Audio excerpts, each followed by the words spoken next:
We're using soft pack to safely bypass the gutter.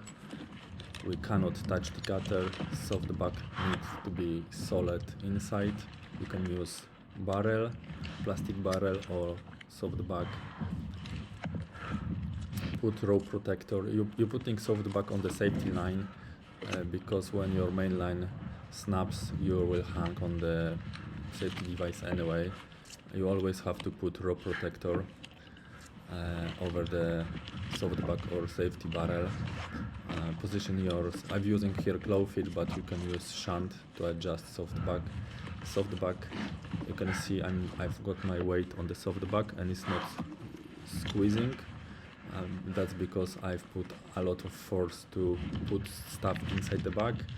So you can use here feet against the wall to be higher, so you have better position to adjust the soft back. Soft back need to be slightly over the gutter, so when you've got your weight on the rope doesn't touch the gutter, and you have to always put rope protector. So when the soft back is moved a bit or something, you've still got protection on your rope. Good luck.